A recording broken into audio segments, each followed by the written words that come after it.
दुनिया भर से लाखों देखने और सुनने वालों को शहीद अशर शरीफ का सलाम। नाज़रीन, नए आर्मी चीफ को आए हुए 10 दिन से ज्यादा गुजर चुके हैं, लेकिन हालात बेहतर नहीं हो रहे।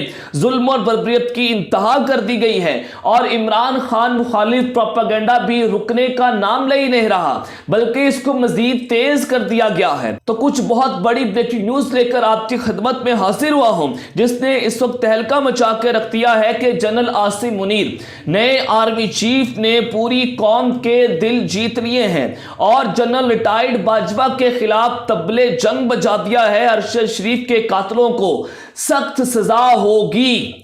FIR में 6 फौजी अफसरान नामजद हैं, जिसमें ज्यादातर जो हैं वो अभी सर्विंग हैं और 1-2 रिटायर्ड हो चुके हैं।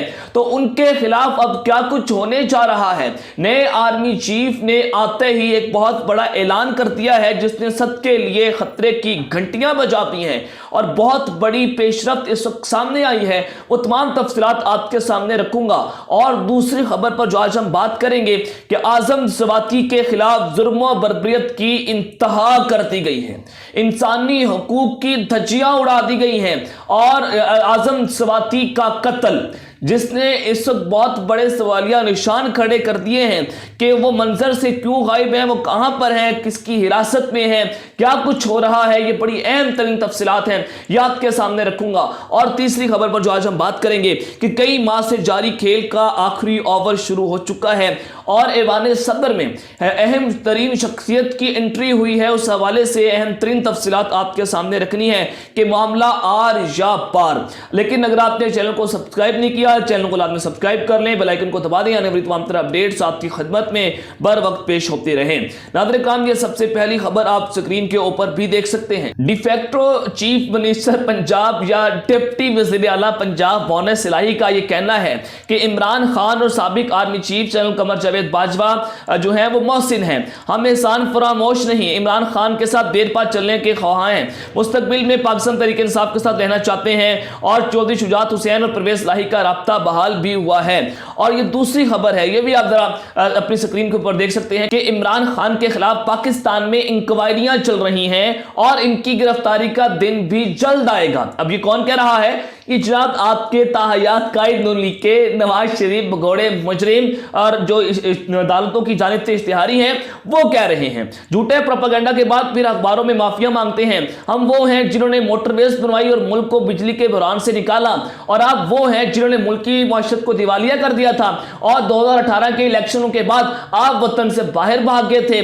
जब इक्तदार लेना होता है आप पाकिस्तान आते हैं, और आप वो हैं जब आपको इक्तदार नहीं मिलता तो आप जनाब NRO लेकर पाकिस्तान से बाहर भाग जाते हैं, कभी लंदन तो कभी सऊदी अरब। और नवाज शरीफ बैकडोर चैनल्स के जरिए नए आर्मी चीफ को पैगाम पहुंचा रहे हैं, जिसमें वो NRO 2 का तहफ्फुज मांग रहे हैं, नवाज शरीफ की वतन वापसी और उनको वजीर आज़म बनाना, यानी कि इलेक्शंस के लिए उनको अहल करवाना और लेवल प्लेइंग फील्ड। और उनकी लेवल प्लेइंग फील्ड ये है कि नवाज शरीफ अहल और इमरान खान को नाअहल कर दिया जाए, और इसी वजह से इमरान खान को सियासी मैदानों से आउट करने की कोशिशें तेज हो चुकी हैं। तो इमरान खान साहब अगर असम्बलियां तोड़ते हैं तो जनाब इमाम 13 दिसंबर को खान साहब को यह नाअहल करने की तैयारियां कर रहे हैं। तो दूसरी जानिब जो है वो नवाज शरीफ को वतन वापस लाया जाएगा, उनसे कैंपेन करवाई जाएगी और एक बयानिया बिल्डअप करने की कोशिश की जाएगी जनरल बाजवा का नाम लेकर, और उनकी करप्शन स्टोरीज के ऊपर बातें की जाएंगी, यानी कि मजीद इंकशाफात हो सकते हैं उनकी करप्शन स्टोरीज के ऊपर, और उसको लेकर नून लीग जो अपना बयानिया बिल्डअप करेगी।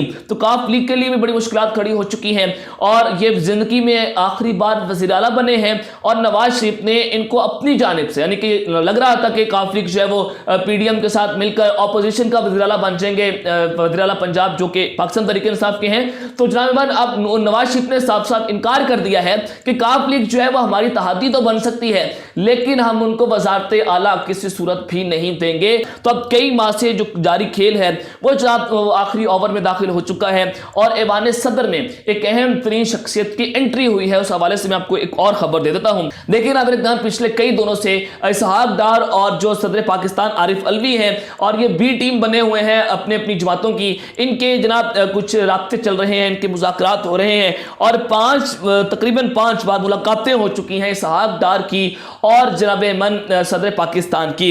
और अब इमरान खान साहब जो है वो अपनी मकबूलियत के मिराज के ऊपर हैं और इस वक्त पीडीएम जो है वो इमरान खान को मनाने की कोशिशें कर रही है कि आप असम्बलियां ना तोड़ें, आप हमें फेस सेविंग दें, हम खुद ब खुद इलेक्शंस करवा देंगे। लेकिन इमरान खान साहब ने इनके ऊपर रंदा फेरने का फैसला कर लिया है और वो इनके ऊपर इतबार करने के लिए तैयार नहीं है। तो ये 5 मुलाकातें तो हो चुकी हैं, लेकिन अब एक और मुलाकात होने जा रही है जो कि इंतहाई फैसला कुन है, इंतहाई डिसाइसिव होगी। और इसहाक डार की इस मुलाकात से पहले शिबली फराज ने इमरान खान का अहम पैगाम जो है वो सदर पाकिस्तान को भी पहुंचा दिया है कि ये जनाब मेरा स्टांस है और हम इससे पीछे नहीं हट सकते। अब एक और खबर आप जरा स्क्रीन के ऊपर देखिएगा कि इमरान खान और नवाज शरीफ के दरमियान टेलीफोनिक राब्ता होने का अमकान। इसहाक डार और आरिफ अलवी अपनी जमातों की बी टीम है, वज़ीर ख़ज़ाना कायद नून लीग जबकि सदर मुमलिकत चेयरमैन तहरीक इंसाफ की नुमाइंदगी कर रहे हैं और मुज़ाकरात के दौरान दोनों को अगर किसी पॉइंट पर पहुंच गए तो फिर दोनों जमातों के कायदीन का राब्ता भी करवाया जाएगा। और फिर जो सदर पाकिस्तान और इसहाक डार की मुलाकातें हुई हैं चंद घंटों में, जो 1 से 2 मुलाकातों की कहानियां हैं वो जरा आपके सामने भी रख देता हूं कि जो मुलाकात है उसमें सदर आरिफ अलवी के सवालात के जवाबात थे और पहली मुलाकात के बाद सदर पाकिस्तान आरिफ अलवी ने चंद सवालात इसहाक डार को भेजे थे और उन सवालात में इमरान खान के खिलाफ केसेस से मुतल्लिक भी पूछा गया था। इसहाक डार ने कहा कि केसेस पहले के हैं, हमारी तरफ से कुछ नहीं है। इसहाक डार ने बताया कि मौजूदा माशी हालात में फौरी इंतखाबात मुमकिन नहीं है। ज़र मुबादला के ज़खायर 1 माह और चंद रोज के हैं जिसमें इंतखाबात मुमकिन नहीं है। और ज़रा इसहाक डार ने मजीद बताया कि दहशतगर्दी के खिलाफ दोबारा बड़ा ऑपरेशन भी हो सकता है जिसके लिए रकम चाहिए। अगर फौरी इलेक्शन के लिए गए तो आलमी मालियाती इदारे और दोस्त ममालिक की इमदाद रुक जाएगी। और ये इस वक्त कहा जा रहा है पाकिस्तान तहरीक इंसाफ को मनाने की कोशिशें की जा रही हैं। तो अब लेट्स सी के इमरान खान साहब जो हैं वो क्या इसके ऊपर अपना स्टांस लेते हैं कि खान साहब आया अपनी असम्बलियां तहलील करेंगे या नहीं करेंगे। अब आ जाए कि आजम स्वाति साहब के हवाले से मैं आपके सामने खबर रख देता हूं कि उनका कत्ल, उनका फेक इनकाउंटर, इस खबरें क्या चल रही हैं, वो कहां पर हैं, वो मंजर से क्यों गायब हैं, कुछ अहम तफसीलात आपके सामने रखता हूं। नाज़रीन आजम स्वाति साहब को कल बलोचिस्तान की हाई कोर्ट ने रिहा कर दिया, लेकिन आपने पाकिस्तान में ये इंसाफ की फुर्तियां देखनी है कि एक जानिब तो शरीफ माफिया को अदालतें तहफ़्फ़ुज़ भी दे रही हैं, उनको इंसाफ भी दे रही हैं, उनको NR2 भी दिया जा रहा है और वो कौमी मुजरिम है, करप्ट ज़्यादा है, उन्होंने मनी लॉन्ड्रिंग की है। लेकिन दूसरी जानिब पाकिस्तान के सेनेटर एक इंतहाई बुरा शख्स जो है उसके ऊपर कैसे जुल्म बर्बरियत की इंतहा कर दी गई है कि वज़ीर आला के हेलीकॉप्टर के ऊपर उनको जनाब कोयटा से जो है वो लाड़काना पहुंचाया गया। ये खबरें चल रही थी, फवाद चौधरी साहब ने जो है वो इस खबर को ब्रेक किया कि उनको सिंध की पुलिस ने गिरफ्तार कर लिया है बजरिया हेलीकॉप्टर, और वह हेलीकॉप्टर जो था वो वज़ीर आला सिंध का था।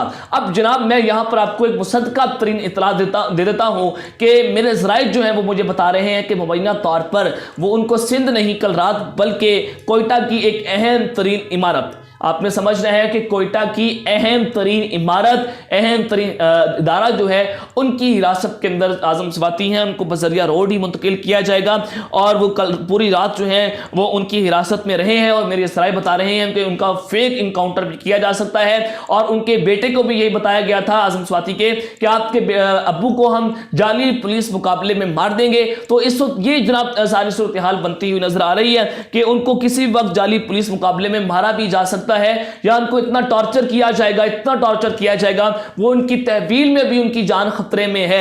अब एक और खबर आपको दे देता हूं कि आजम स्वाति का कौमी शनाख्ती कार्ड और पासपोर्ट मुअत्तल करने का फैसला FIA की सिफारिश पर नादरा कार्रवाई करेगा। नाज़रीन इसको दहशतगर्द, गद्दारे वतन, ये इस किस्म के इल्काबात पुकारे जा रहे हैं और जिसका आपने पासपोर्ट मुअत्तल करना था उसको जनाब आप तहफ़्फ़ुज़ दे रहे हैं। और आजम स्वाति जिसने सिर्फ जनरल बाजवा का नाम लिया था आप उसको इस तरह से सजा दी जा रही है। इसके पीछे डर्टी हैरी का हाथ हो सकता है क्योंकि जनाब जनरल बाजवा ने उसको खुला हाथ दिया हुआ था और डर्टी हैरी इस तरह की कार्रवाइयां करता हुआ इस वक्त नजर आ रहा है। तो ये इस वक्त पाकिस्तान में इंसाफ के जो इदारे हैं उनके ऊपर सवालिया निशान खड़े हो चुके हैं। तो जनाब इमान अब आचें के जनरल आसिम मुनीर जो हैं उन्होंने पूरी कौम के जिस तरह से दिल जीत लिए हैं, जनरल बाजवा के खिलाफ तबले जंग बजा दिया है कि अरशद शरीफ के कातिलों को कैफरे किरदार तक पहुंचाया जाएगा। मैं आपको एक और खबर दे देता हूं कि इस वक्त जो डर्टी हैरी है उसके क्या जो प्लान्स है वो क्या कुछ होने जा रहा है कि 1 अरब के फंड्स इस वक्त जारी हो चुकी हैं, मीडिया के लिए पैसों की बोरियां खोल दी गई हैं। उसमें अब उनके जितने भी प्लान्स हैं 7 से 8 नुकात हैं वो आपके सामने रखता हूं। और इसके लिए 1 अरब रुपए के फंड मुख्तस कर दिए गए हैं जिसके जरिए मीडिया को कंट्रोल किया जाएगा और वहां पर यह बयानिया बनाया जाएगा कि सबसे पहले अरशद शरीफ के खिलाफ घटिया मुहिम चलाई जाएगी, उनकी करैक्टर असैसिनेशन की जाएगी, उनको इंसाफ नहीं बल्कि कातिलों को तहफ्फुज दिया जाएगा। दूसरा यह कि अरशद शरीफ की वालदा के खिलाफ प्रोपेगेंडा किया जाएगा कि खुर्रम अहमद और वकार अहमद जो हैं वो जनाब सलमान इकबाल के बंदे हैं, ये भी प्रोपेगेंडा है।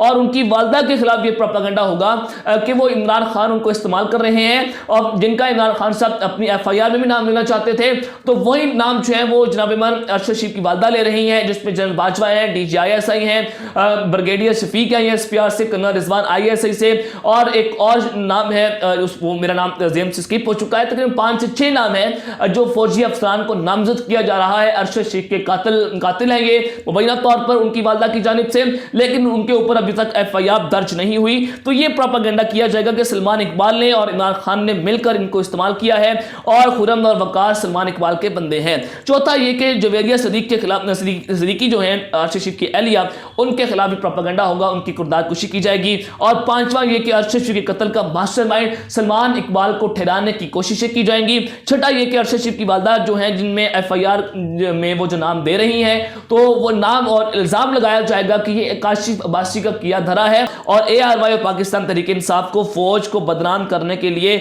जो है वो ये कहा जाएगा ये दोनों फौज को बदनाम कर रहे हैं और बोल न्यूज के खिलाफ भी ये प्रोपेगेंडा तेज किया जाएगा। अब यहां पर नए आर्मी चीफ क्या कर रहे हैं? क्या उनके हाथ में गेम नहीं है? क्या वो उनके हाथ में ये अदारा कंट्रोल नहीं हो रहा उनसे? और इदारे के कंट्रोल कौन कर रहा है? अंदर खाते क्या चल रहा है? ये बड़े अहम सवालात हैं। अब आज के जनाब ईमान जो अरशद शरीफ के जो कातिल हैं उनको सख्त से सख्त सजा। जनरल आसिम मुनीर जो है वो शहीद अरशद शरीफ की वालदा जो है वो उनसे मिले, उनके घर गए और ये तब होता है कि जब सुप्रीम कोर्ट ऑफ पाकिस्तान ने खुद नोटिस लिया है और उनकी GITs ने तहकीकात जो है वो शुरू कर दी हैं और लगभग 10 से 12 दिन हो चुके हैं जनरल आसिम मुनीर को अपना ओहदा संभाले हुए। इससे पहले जनरल बाजवा ने बेतहाशा कोशिशें की थी जब वो आर्मी चीफ थे कि वो किसी ना किसी तरीके से अरशद शरीफ की वालदा से मिलने, लेकिन उनकी वालदा ने मिलने से साफ साफ इनकार कर दिया था कि ये बंदा जो है वो मेरे घर नहीं आना चाहिए। और फिर 8 फौजी अफसरान के नाम सामने आए जिसपे FIR दर्ज करने का मामला था और अरशद शरीफ की वालदा की रात गए अचानक से तबीयत खराब होगी, उनको रावलपिंडी के अस्पताल में मुंतकिल किया जाता है। और इस खबर के बाद मैं आपको ये खबर दे रहा हूं कि जनाब ईमान अरशद शरीफ की वालदा की तबीयत और उनका हाल अहवाल पूछने जनरल आसिम मुनीर जो है वो हॉस्पिटल ही गए हैं और उनकी वहां पर अस्पताल जाकर उन्होंने उनकी जो है वो तबीयत दरियाफ्त की और फिर अरशद शरीफ की वालदा को उन्होंने यकीन दहानी करवाई कि अरशद शरीफ के बेमाना कत्ल पर वो कातिलों को कैफे किरदार तक पहुंचाएंगे। उन्होंने अल्लाह को गवाह बनाकर कहा कि कातिलों को जेलों में डालूंगा, ये कातिल सारे के सारे जेल में होंगे। अब नाम जो है वो कौन से सामने आ रहे हैं? उनके अपने इदारों के लोगों के नाम है, क्या ये भी जेल के अंदर होंगे? क्योंकि उन्होंने अल्लाह को गवाह बनाकर कहा है। तो इस वक्त ये मामला है जो चल रहा है बैकडोर चैनल्स के ऊपर, तो ये उनके लिए खतरे की घंटियां बज चुकी हैं कि नए आर्मी चीफ ने उनके लिए जो है वो तबरजंग बुझा दिया। तो अब तक के लिए अपना ख्याल रखिएगा, श्रीलंका अपने लाजमी ख्याल रखने, पाकिस्तान जिंदाबाद।